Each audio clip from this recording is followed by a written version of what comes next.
करेंगे कूल्हों के जोड़ों की सूक्ष्म क्रियाएं। दंडासन में बैठें। अब दाईं टांग को मोड़ें और बाएं जंघा पर रखें। अब दोनों हाथों की उंगलियों का ग्रिप बनाकर घुटने पर रखकर घुटने को नीचे दबाएं शक्तिपूर्वक। घुटना आसन से लग जाए। अब घुटने को नीचे की ओर से पकड़ के और छाती के पास लाएं, फिर नीचे दबाएं, फिर ऊपर छाती की तरफ दबाएं। शक्ति लगानी है। नीचे दबाएं। ऐसे ही ऊपर दबाते रहना है, नीचे को दबाते रहना है।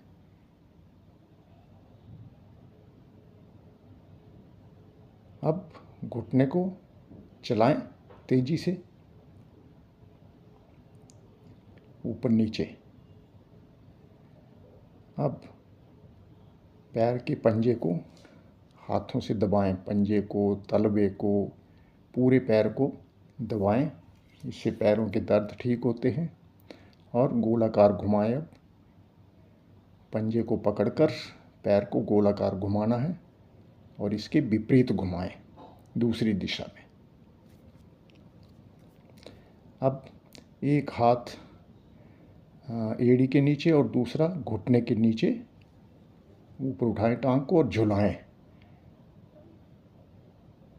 इस प्रकार दाएं बाएं झुलाते जाएं। इससे हमारे कूल्हों के जोड़ सक्रिय होते हैं, खुलते हैं जोड़, और आगे के आसन जैसे पद्मासन लगाने में बहुत सहायता मिलती है। ये सूक्ष्म क्रियाएं करके हम आराम से पद्मासन लगा सकते हैं। अब इस टांग को सीधी कर दें, दूसरी टांग को मोड़ें और दोनों हाथों की उंगलियों को ग्रिप करके घुटने को दबाएं, लगाएं आसन से। फिर घुटने को नीचे से पकड़कर छाती की ओर खींचें, नीचे दबाएं,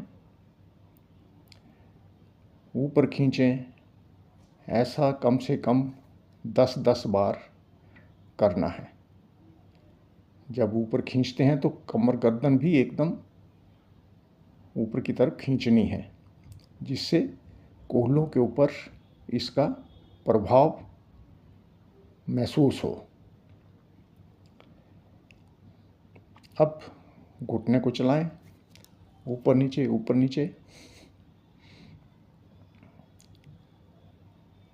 और अब एक हाथ पैर को दबाएं, दोनों हाथों से दबा लें पैर को, उंगलियों को दबाएं, अंगूठे को दबाएं, तलवे को दबाएं, एड़ी को दबाएं।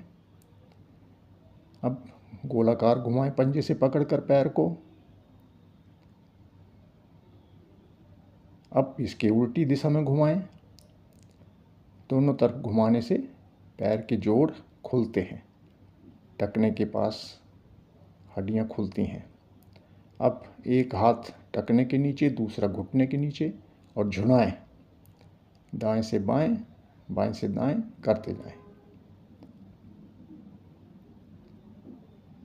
ऐसे झुलाने से ही जोड़ खुलते हैं। आगे के आसनों को करने में सहायता मिलती है।